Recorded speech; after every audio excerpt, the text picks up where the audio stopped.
दोस्तों नमस्कार, मैं हूं शैलेंद्र सिंह और आप देख रहे हैं हमारा YouTube चैनल शब्द शैलेंद्र सिंह। आज हमारे साथ हैं प्रताप चंद्रा जी, जो राष्ट्रवादी पार्टी के अध्यक्ष हैं, और हम बातचीत करेंगे जो लोकसभा का चुनाव होगा उसमें लखनऊ महत्वपूर्ण है, अयोध्या महत्वपूर्ण है, क्योंकि अयोध्या में राम मंदिर का लोकार्पण होगा और उसके बाद ही ये चुनाव होंगे। बार लखनऊ और अयोध्या लोकसभा के हिसाब से अलग नज़रिए से देखे जाएंगे। आप कैसे देखते हैं? मैं जो देख पा रहा हूँ वो ये है कि इस बार लोकसभा का चुनाव बहुत पेचीदा होगा। 500-500 वोट के लिए हर पार्टियां जूझेंगी। इतना आसान सफ़र बीजेपी के लिए भी नहीं है, और संभावना ये भी है बीजेपी को और प्रधानमंत्री को भी कि हमें बहुमत शायद ना मिले। अगर बहुमत नहीं मिलेगा तो क्या होगा, उसकी भी तैयारी वो लोग बैकअप में रखना चाहते हैं।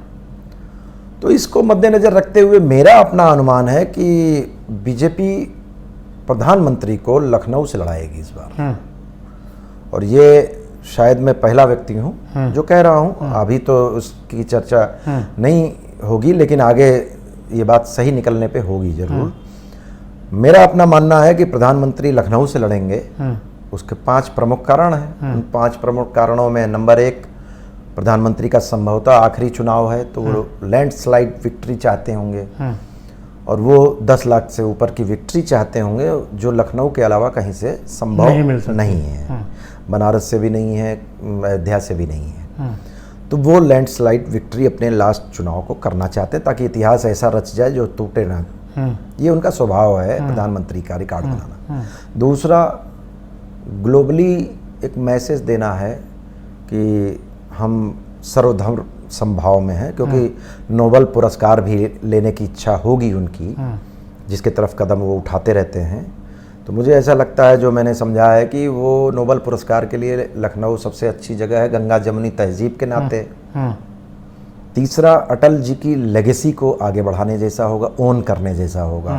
तो महानतम नेता थे अटल जी, और उनकी लेगेसी को, उनके बराबर तो बनना अलग चीज़ है, लेकिन लेगेसी को आगे बढ़ाने जैसा है। जैसे श्यामा प्रसाद मुखर्जी की लेगेसी को अटल जी ने बढ़ाया होगा, तो अटल जी की लेगेसी को ये बढ़ाना चाहते हैं। तो ये भी एक मैसेजिंग लखनऊ से होगी। और अब आई बात राजनीति की। ये तो हो गई बाकी 3 पहलू, और बाकी जो 3 पहलू हैं वो मुझे लगता है कि जब बहुमत की स्थिति नहीं आएगी अगर, तो उसमें प्रमुख दावेदार राजनाथ सिंह और गडकरी होंगे, जिससे कि वो और पार्टियों से मिला सकें। क्योंकि जैसे ही बहुमत नहीं आएगी, मोदी जी का औरा खत्म हो जाएगा तुरंत, बिल्कुल जैसे तिलिस्म की तरह। ये जानते हैं वो। ऐसी स्थिति में राजनाथ सिंह को एम्पावर नहीं होना चाहिए इस बार, और उनको एम्पावर ना होने के लिए सिर्फ एक ही उपाय है कि पीएम खुद यहाँ से लड़ें, लखनऊ से। तभी राजनाथ सिंह उनकी हेल्प कर सकेंगे। और गंगा जमुनी तहजीब को, राजनाथ सिंह को चूँकि जाना जाता है, बहुत लिबरल नेता हैं, तो उनको लोग मानते भी हैं, मुस्लिम समाज भी मानता है। वो उनको इस दोनों काम को कर ले जाएंगे। प्रधानमंत्री के अलावा किसी और को यहाँ से टिकट देंगे तो वो विरोध हो जाएगा और अच्छा नहीं होगा, लेकिन पीएम के लिए वो खाली कर देंगे। तो एक तो ये काम हो जाएगा कि कांटा खत्म हो जाएगा जो बहुमत ना होने की स्थिति में।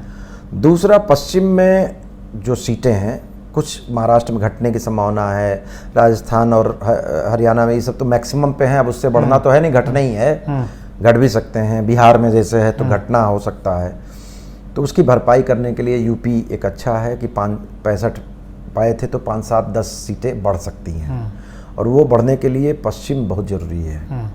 और पश्चिम में थोड़ा कमज़ोर भी हुए किसान वगैरह के लिए। आज देखा होगा आपने कि आज किसानों के लिए काफ़ी खाद की सब्सिडी 3 लाख करोड़ की, 3.5 लाख करोड़ की दी गई है। तो उससे लखनऊ से लड़ने से बहुत अच्छा मैसेज वेस्ट में जाएगा और इनकी सीटें बढ़ सकती हैं। लखनऊ एक ऐसा सेंटर होगा कि जिससे ईस्ट में भी जाएगा, वेस्ट में भी जाएगा। बिहार इनको बहुत ज़्यादा चिंता नहीं, मालूम है कि जितना होना है हो ही जाएगा, लेकिन यहाँ का जो हो सकता है उसको रोक सकते हैं। ये एक कारण है। 5वां कारण सक्सेसर की वारिस। अब 26-27 में इनको वारिसाना ट्रांसफर करना है, पावर ट्रांसफर करना है। तो वारिस ट्रांसफर करने का तरीका ये होता है कि गद्दी रहते रहते दे दीजिए, ताकि अगले 2-2.5 साल में वो अपनी बना ले छवि, और कोई झगड़ा ना हो। तो वारिस 2 ही प्रमुख हैं, एक अमित शाह और दूसरे योगी जी। तो यहाँ जब प्रधानमंत्री लड़ेंगे तो योगी जी का कुछ कद कम होगा। प्रधानमंत्री भी चाहते होंगे कि शाह बने, क्योंकि उनके पुराने साथी हैं। और मुझे लगता है कि इसी में जोड़ करके कि लखनऊ से पीएम लड़ने के साथ साथ शाह जी को अयोध्या से लड़ाया जाए, ताकि एक हिंदुत्व का चेहरा उनका चले और साउथ में इसका बेनिफिट कुछ मिल जाए, क्योंकि साउथ के लोग काफ़ी शहीद हुए थे। हाँ, कार सेवा भी और राम मंदिर से जुड़े रहे, तो उसका कुछ लाभ मिल सकता है। इसलिए अमित शाह को अयोध्या से लड़ाने के लिए सोचना चाहिए। ये प्रमुख कारण है जिसके तहत हमको लगता है लोकसभा चुनाव में अयोध्या लखनऊ महत्वपूर्ण हो रहा है। बहुत महत्वपूर्ण होगा। लखनऊ तो खास तौर से होगा प्रधानमंत्री के नाते, और अयोध्या अमित शाह के लड़ने के नाते। ये दोनों जब लड़ेंगे तो योगी का सक्सेसर का दावा कमज़ोर हो जाएगा। ये एक काम हो जाएगा, दूसरा राजनाथ सिंह का काम हो जाएगा। एक तीर से दो निशाने हो जाएंगे, ऐसा हमें लगता है। हालांकि अभी समय है, पर मेरा ऐसा मानना है कि ये होगा। अभी समय है, और आप जानते हैं कि राजनीति की जो चौसर है उसमें लोग अपने घोड़े हाथी बदलते रहते हैं चाल के अनुसार। तो क्या होगा, लेकिन प्रताप जी का जो आकलन है वो हम लोग देखेंगे कि आगे क्या है। तो बहुत शुक्रिया, बहुत बहुत धन्यवाद। और साथियों आपका भी बहुत शुक्रिया कि आपने इतने लंबे समय तक हम लोगों को देखा।